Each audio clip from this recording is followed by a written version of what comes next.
أما بعد قال الله تعالى في كلامه المجيد قل لا أسألكم عليه أجرا إلا المودة في القربى وقال الله تعالى في المقام الآخر إنما يريد الله ليذهب عنكم الرجس أهل البيت ويطهركم تطهيرا وقال الله تعالى في المقام الآخر في شأن الله وملائكته يصلون على النبي يا أيها الذين آمنوا صلوا عليه وسلموا تسليما. محبت کے ساتھ بات پڑھ لیجیے. الصلاۃ والسلام علیک یا سیدی یا رسول اللہ وعلی آلک واصحابک یا سیدی یا حبیب اللہ. الصلاۃ والسلام علیک یا سیدی یا رسول اللہ وعلی آلک واصحابک یا سیدی یا حبیب اللہ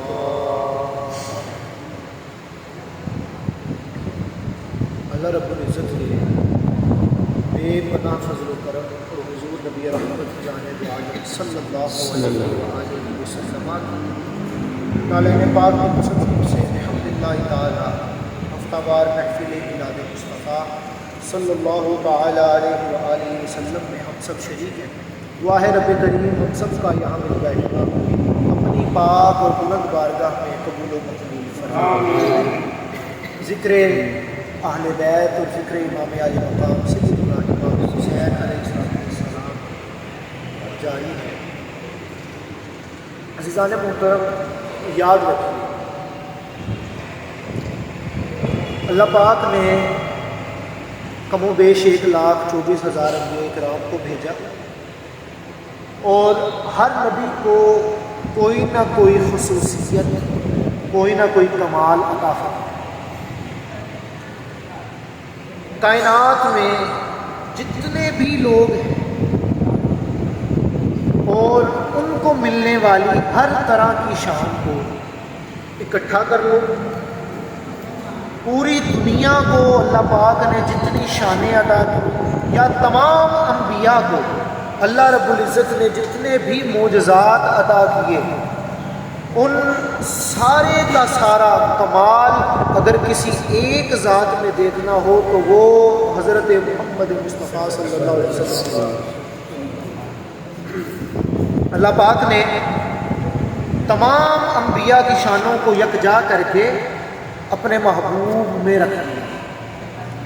بلکہ میں تو یوں کہوں گا میرے مالک نے حضور کے صدقہ سے سارے انبیاء کو شان عطا فرمائی. ہر کسی نبی کو ہر کسی ولی کو کسی نیک کو کسی بھی شخص کو کوئی بھی شے عطا ہوئی تو وہ مصطفیٰ کریم علیہ السلام کے وسیلہ سے. کسی بھی شے کو دیکھو وہ حضور کی ذات میں موجود ہے. اب یہاں پہ ایک چیز ہے جو بظاہراً حضور کی ذات میں نظر نہیں آتی وہ ہے شہادت. حضور نے خواہش کی احادیث مبارکہ میں آتا ہے حضور نے مولا سے عرض دعا کی کہ اے مالک تو نے مجھے سب کچھ عطا کیا ہے تو مجھے شہادت کا رتبہ بھی عطا. اور ایک مرتبہ نے حضور نے ایک ترمذی شریف کی حدیث پاک کے مطابق حضور نے 5 مرتبہ یہ دعا کی کہ مولا میں چاہتا ہوں کہ میں تیرے راستے میں لڑتے ہوئے شہید ہو جاؤں تو پھر مجھے زندہ کر, میں پھر شہید ہو جاؤں, پھر مجھے زندہ کر, میں پھر شہید ہو جاؤں, پھر تو مجھے زندہ کر. اس طرح حضور نے دعا کی. لیکن اللہ پاک نے محبوب سے وعدہ کیا واللہ یعصمک من الناس, اے محبوب اللہ آپ کی جان کی لوگوں سے حفاظت کرے, یعنی آپ کی جان کو کسی سے کوئی خطرہ نہیں ہو سکتا. اللہ پاک نے کسی کو یہ اختیار دینا ہی نہیں ہے کہ وہ آپ پہ حملہ کرے اور آپ کسی کافر کے وار سے شہید ہو جائیں. اب یہاں پہ تضاد آتا ہے حضور کی دعا میں اور مولا کے وعدے میں. حضور نے دعا کی کہ مولا میں شہید ہونا چاہتا ہوں, اللہ نے وعدہ کر لیا کہ مولا محبوب اللہ ہرگز آپ کو کسی شخص سے نقصان نہیں پہنچائے. اب جب ان دونوں چیزوں میں تضاد آ گیا، شہادت کے لیے ضروری ہے کہ میدان حرب میں نکلا جائے، میدان جنگ میں نکلا جائے، کفار اور مسلمانوں کا مقابلہ ہو اور حق کی طرف سے لڑنے والا کسی کافر کے زخم سے شہید ہو جائے، جان نکل جائے، یہ ضروری ہے. لیکن اللہ پاک نے وعدہ کر لیا، محبوب کوئی آپ کو شہید کر ہی نہیں سکتا. اب یہاں پہ مولا نے محبوب کی دعا کو بھی تو قبول کرنا تھا. وہ نبی کیا جس کی دعا قبول نہ ہو؟ جب محبوب نے دعا کی ہے اور ہو بھی محبوب کی دعا اور مالک قبول نہ کرے، ایسا تو ہو ہی نہیں سکتا. اللہ پاک نے حضور سے وعدہ بھی قائم رکھا اور حضور سے کہا محبوب ہم تمہیں 2 شہزادے ایسے عطا کر دیں گے جن کی شہادت کو حقیقت میں شہادت محمدی کہا جائے. اب یہاں پہ ایک اور بات، شہادت کی 2 قسمیں، ایک ہے شہادت سری اور ایک ہے شہادت قطعی. ایک ہے شہادت حکمی اور ایک ہے شہادت قطعی. شہادت حکمی یہ ہے کہ کسی وجہ سے شہید کر دیا جائے، مطلب کسی حادثے میں ایکسیڈنٹ ہو گیا، کسی نے زہر دے دیا، کسی سے مطلب کہ کسی طریقے کے ساتھ سازش کے تحت شہید ہو گیا، مر گیا. شہادت قطعی یہ ہے کہ میدان عمل کے اندر، میدان جنگ کے اندر لڑتے ہوئے کسی کافر کے وار سے خون بہا اور اس خون بہنے پر شہید ہو گئے، مر گئے، اسے کہتے ہیں شہادت قطعی. اب ان دونوں شہادتوں کا اگر مجسمہ دیکھنا ہے، دونوں شہادتوں کا ظہور دیکھنا ہے، تو ایک شہادت حکمی ہے، وہ حضرت امام حسن مجتبیٰ علیہ السلام کو عطا ہوئی کہ آپ کو زہر دیا گیا، اس زہر کی وجہ سے آپ کی شہادت ہوئی. یہ شہادت حکمی تھی. اور شہادت قطعی دیکھنی ہے تو میدان کربلا میں امام حسین کی شہادت ہوئی. یعنی مولا نے ان دونوں شہادتوں کے روپ میں مصطفیٰ کو شہادت دی. یہ محبوب کی دعا کا اثر ہے. عزیزان محترم، پھر دیکھیے کہ اللہ پاک قرآن مجید میں ارشاد فرماتا ہے وَلَا تَقُولُوا لِمَنْ يُقْتَلُ فِي سَبِيلِ اللَّهِ أَمْوَاتٌ بَلْ أَحْيَاءٌ وَلَكِنْ لَا تَشْعُرُونَ. اللہ نے ارشاد فرمایا کہ جو اللہ کے راستے میں لڑتے ہوئے قتل کر دیے جائیں انہیں مردہ نہ کہو، وہ مردہ نہیں ہے. لا تقولوا لمن يقتل في سبيل الله اموات، انہیں مردہ نہ کہو، بل احیاء، بلکہ وہ زندہ ہیں. ولکن لا تشعرون، اور تمہیں ان کی زندگی کا شعور نہیں ہے. اب کائنات کا ہر شہید جب شہید ہو جاتا ہے، پھر قرآن کہتا ہے ہر شہید کی شہادت پہ قرآن گواہی دیتا ہے کہ وَلَا تَقُولُوا لِمَنْ يُقْتَلُ فِي سَبِيلِ اللَّهِ أَمْوَاتٌ، لوگوں یہ شہید ہو گیا ہے، میں گواہی دے رہا ہوں، اسے مردہ نہ کہنا، یہ زندہ ہے. کائنات کے ہر شہید پہ قرآن نے گواہی دی. قرآن بھی تو کہتا ہوگا نا، کوئی میری اس گواہی کا بھی پریکٹیکل ہو، کوئی میری اس گواہی کو بھی سچا کر کے دکھائے. کوئی تو ہو جو شہید بھی ہو اور پھر زندہ ہو کر بھی دکھائے. پھر اس قرآن کی آیت کو کسی اور نے پریکٹیکلی ثابت کر کے نہیں دکھایا. اگر کسی نے دکھایا ہے تو وہ امام حسین کی ذات ہے. ہر شہید شہید ہوتا ہے، قرآن کہتا ہے یہ زندہ ہے. امام حسین شہید ہوئے، قرآن نے تو کہا کہ زندہ ہے، لیکن نیزے کی نوک پہ حسین کا قرآن پڑھنا یہ ثابت کر رہا ہے کہ لوگوں میں بتا رہا ہوں، مصطفیٰ کا نواسہ بتا رہا ہے. شہید منع نہیں کرتے، شہید کو نیزے کی نوک میں بھی قرآن. عزیزان محترم، کائنات کا ہر شہید قرآن کی گواہی کا محتاج ہے. یہاں قرآن حسین کا محتاج، قرآن بھی فکر کرتا ہوگا حسین تیری ذات کو سلام کہ تو نے نیزے پہ مجھے پڑھ کے مجھے ساری دنیا کے لیے زندہ کر دیا. قتل حسین اصل میں مرگ یزید ہے، اسلام زندہ ہوتا ہے ہر کربلا. عزیزان محترم، امام علی مقام سیدنا امام حسین علیہ السلام کی شہادت میں شروع سے ایک ہی بات کرتا ہوا ہوں، جب سے ماہ محرم الحرام ذکر حسین جاری ہے، میں یہ ایک بات عرض کرتا چلا رہا ہوں کہ امام علی مقام نے حج سے ایک دن پہلے خانہ کعبہ کو چھوڑا. حج کرنے کے لیے مکہ میں موجود تھے، ایک دن پہلے احرام کھول دیا اور کوفہ کی جانب روانہ ہو گئے۔ کیوں؟ کیا وجہ تھی؟ کس شے نے مجبور کیا کہ مصطفیٰ کے نواسے نے اسلام کا اتنا بڑا رکن چھوڑ دیا اور اس رکن کو چھوڑ کر، مکہ کو چھوڑ کر، مدینہ کو چھوڑ کر کوفہ کی جانب روانہ ہو گئے؟ کہ کوئی اور بات نہیں تھی، یہ فقط مظلوم انسانیت کے حقوق کی بات تھی۔ مظلوم انسانیت کے حقوق کے تحفظ کی خاطر امام حسین علیہ السلام نے اپنے نانا کا مدینہ بھی چھوڑا، مولا کا مکہ بھی چھوڑا۔ حسین نے یہ درس دے دیا کہ لوگوں، کچھ بھی ہو جائے، کبھی بھی کسی مظلوم کا ساتھ دینے سے پیچھے نہ ہٹیں۔ وہ الگ بات ہے کہ کوفیوں نے دھوکہ کیا، یزید کے ساتھ ہو گئے، ابن زیاد کی ٹیم میں مل گئے، لیکن امام علی مقام نے یہ بتا دیا کہ جو مظلوم کی مدد کرنے کے لیے اپنا سب کچھ قربان کر دیتا ہے وہی حسین ہے۔ اگر آج ہم بھی حسینی بن کے زندگی گزارنا چاہتے ہیں تو اس کے لیے ضروری ہے کہ ہر مظلوم کے ساتھ ڈٹ کے کھڑے ہو، ہر ظالم کی آنکھ میں آنکھ ڈالنے کی جرأت پیدا کرو۔ اگر اپنے آپ کو حسینی کہتے ہو، اگر حسینی بننا چاہتے ہو، پھر ہر ظالم کی آنکھ میں آنکھ ڈال کے بات کرنا سیکھو اور ہر مظلوم کے ساتھ ڈٹ کے کھڑے ہو جانے کی ہمت اور حوصلہ پیدا کرو، یہی حسینیت ہے۔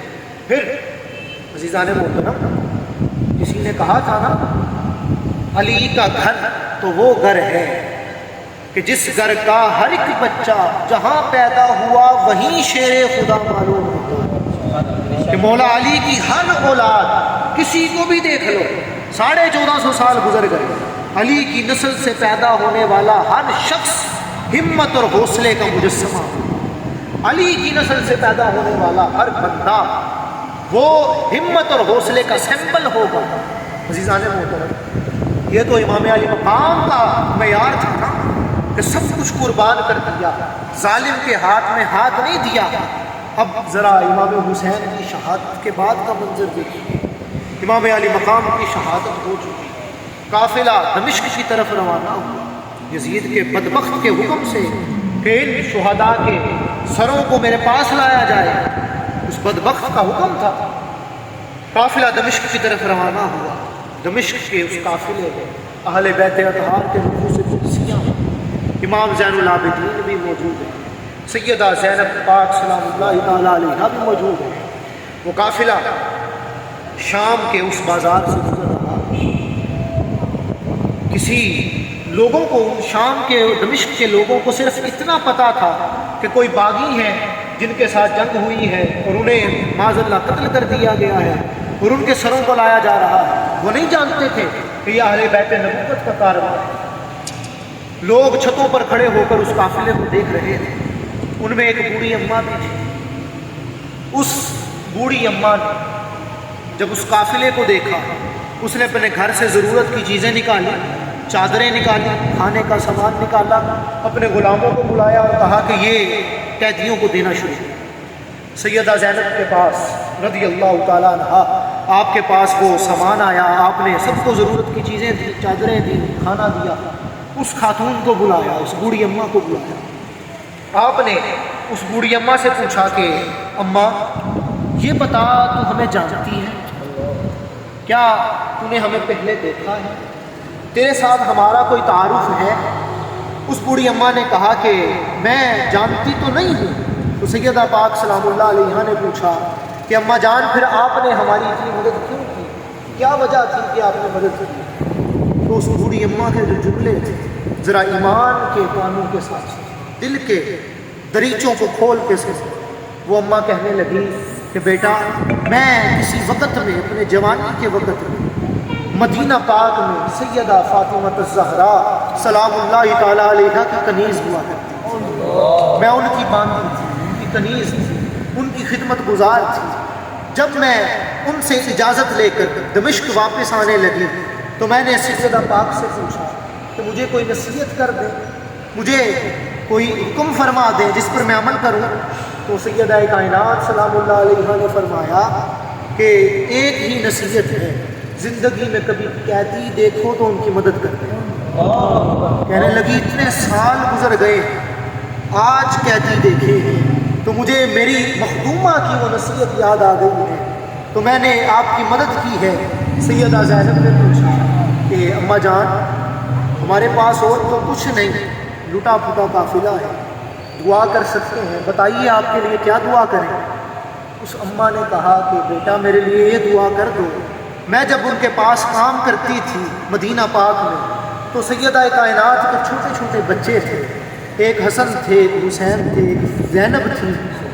میں یہ دعا کرتی ہوں کہ حسن کے بارے میں تو سنا ہے کہ وہ وصال فرما چکے ہیں، میں چاہتی ہوں کہ آپ دعا کر دیں کہ میں حسین اور زینب سے مل لوں۔ جب یہ جملے سیدہ پاک نے سنے آپ رو کے فرمانے لگی اماں جان وہ جس کا سر نیزے پہ ہے وہ حسین ہے، جو سامنے کھڑی ہے یہ زینب۔ عزیزان محترم، وہ کارواں اتنا بڑا تھا، وہ ذات اتنی بڑی ذات، آؤ در زہرا پر پھیلائے ہوئے دامن ہے نسل کریموں کی لجپال گھرانہ ہے۔ پھر یہی قافلہ جب یزید کے دربار میں پہنچا، یزید بدبخت نے جب ظلم و ستم کرنا شروع کیا، اپنی حماقتیں دکھانا شروع کی، اس وقت جو سیدہ زینب سلام اللہ تعالیٰ علیہا کے جملے تھے، وہ جو خطاب آپ نے یزید کے دربار میں کیا، خدا کی قسم اگر ہر مومن اس کو پڑھے، اس کو سنے اور اس کے مطابق اپنی زندگیوں کو ڈھال لے، بسر کر لے، خدا کی قسم زندگیاں اچھی ہو جائیں۔ آپ نے یزید سے مخاطب ہو کے فرمایا، مخاطب کر کے یزید کو فرمایا اے لعین سن، ہم آج بھی کامیاب ہیں۔ تو جو کہتا ہے کہ اللہ نے جسے چاہا عزت دی، سن عزت کسی اور کی نہیں ہے، عزت آج بھی اہل بیت مصطفیٰ۔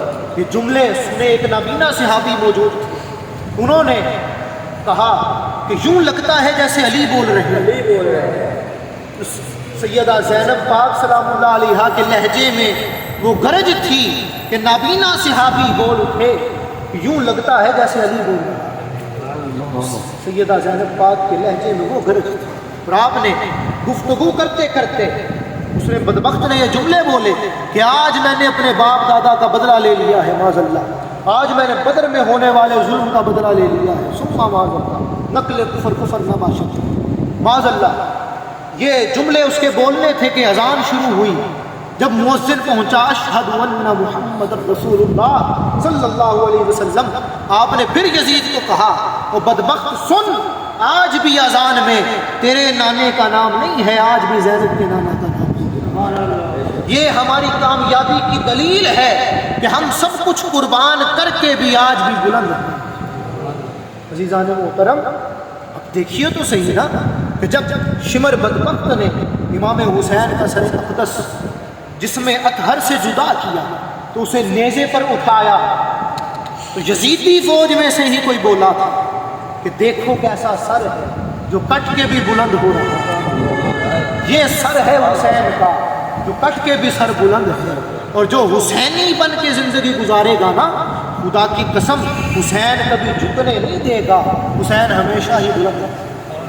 تو اسی بات پہ عمل کیجیے، حسینی بن کے زندگی گزاریے، اور ہر مظلوم کا ساتھ دینے کی کوشش کیجیے، ہر ظالم کے خلاف میدان عمل میں نکلنے کی جرت کیجیے، تاکہ قیامت کے دن جب ہم اپنی قبروں سے نکلیں تو ہمارا حشر کسی اور قوم میں نہ ہو، ہمارا حشر بھی حسینی میں ہو۔ اللہ رب العزت کی بارگاہ میں دعا ہے رب کریم ہمیں عمل کی توفیق عطا فرمائے، اور امام علی مقام علیہ السلام سے فیض یاب ہونے کی توفیق عطا فرمائے۔ وآخر دعوانا